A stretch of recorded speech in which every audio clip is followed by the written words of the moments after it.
வணக்கம். பொன்னேரி தமிழ்நாட்டோட அரசியல் வரைபடத்துல இது வெறும் ஒரு தொகுதி மட்டும் கிடையாது. ஒரு காலத்துல அது ஒரு கோட்டை. ஆனா இன்னைக்கு அது ஒரு போர்க்களமா மாறி இருக்கு. வரப்போற தேர்தல்ல இங்க யாருடைய கொடி பறக்க போகுது? வாங்க இந்த அரசியல் புதிரை கொஞ்சம் விரிவாவே அலசலாம். பல வருஷங்களா அசைக்கவே முடியாத ஒரு கோட்டையா இருந்த பொன்னேரிய இந்த தடவை கைப்பற்ற போறது யாரு? இதுதான் வரப்போற தேர்தல்ல ரொம்ப முக்கியமான கேள்வியா இருக்கு.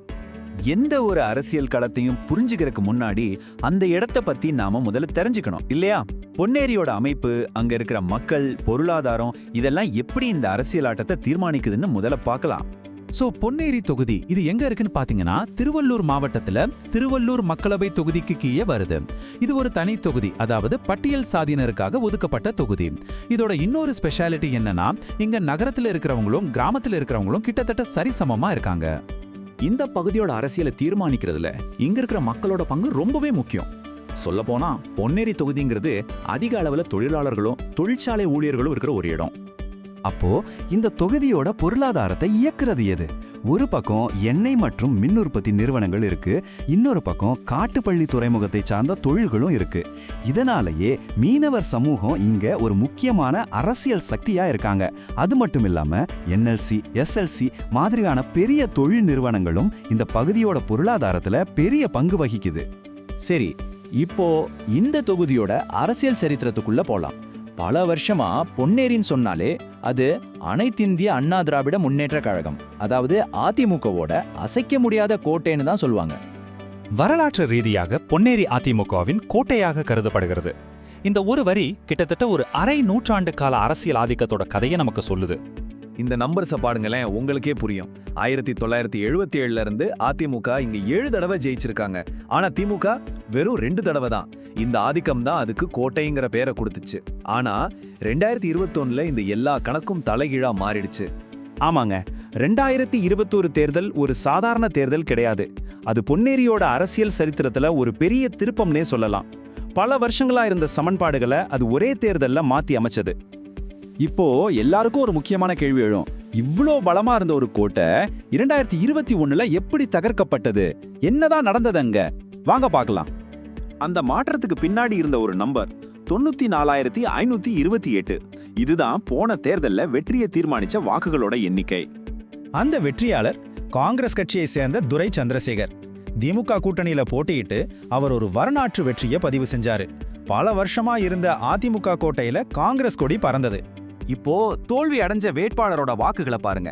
84,839. வெற்றி வித்தியாசம் 10,000 வாக்குகளுக்குள்ளதான். போட்டி எவ்வளவு கடுமையா இருந்திருக்குன்னு இதுலயே தெரியுது. ஆனா ஒரு கோட்டையை தகர்க்க இந்த சின்ன வித்தியாசமே போதுமானதா இருந்துச்சு. அந்த தோல்வியை சந்திச்சவர் அதிமுக வேட்பாளர் பாலராமன். பல வருஷமா கோட்டையா இருந்த தொகுதியை அவரால் தக்க வைக்க முடியாம போச்சு. சரி, கட்சிகளையும் வேட்பாளர்களையும் பத்தி பேசிட்டோம்.